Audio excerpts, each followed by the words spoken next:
DA says they don't want MK and EFF. When the opportunity comes, they vote together. They didn't abstain because these ones are in. They left the GNU and went to join MK Party and EFF to vote against the budget. Where is business in that? I see the letter the business have written to John and our president have responded to that. I think business has been erratic because business believes that they are savior and everybody and the most important person is the DA. It's incorrect. 5 years. Because I don't need to tell you that the balance of power in the province is 1 seat, 2 seats at most, to give the opposition the power in the province. That means we will hand over this province to the MK and the EFF. And we've made it very clear. I think all parties in the government of provincial unity have made it very clear that's not an option. But again, we need to stress, we need to stipulate, whatever decisions are made at a national level ultimately will and may impact on the province of KwaZulu-Natal. You know, for instance, let me give you an example. EFF and its leader, they make a lot of noise. They don't love the DA and all of that and so on. The ANC went to them and said that, okay, fine, you don't agree with VAT, abstain. What did they do? They voted. With who? The DA. Of the legislature caucus, and I said, this is the situation we face. My proposal, which the caucus adopted, as you will all probably know, is that I then wrote to the Premier and said for the mandate, the provincial mandate going to the NCOP on the increase or on the fiscal framework, we do not support it. And we just wanted that recorded and noted in the province. Said so.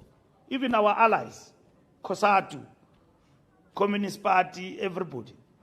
I'm not sure about the Communist Party these days, but they also oppose to VAT. The worker unions in the country, Bovavi and so on. We went to Parliament, vote for the framework. They are there, fighting. Whatever decisions you make at a national level could and may ultimately impact on the province of KwaZulu-Natal. And we need to avoid that.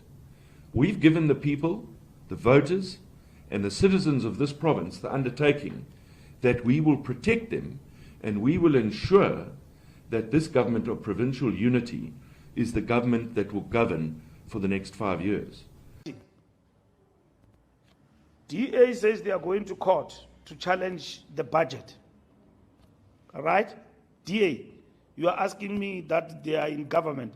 They went to court to challenge the budget. How do you do that and still remain on the other? Now you want to blame it on us. These people are marching on. It's just a matter of pronouncement that we are gone. But they've long taken a decision to leave. Now, they... Bathwater or said that we are going to be leaving the government of provincial unity. We're still here. We're still working. But, as Isaac Newton said, every action has a reaction.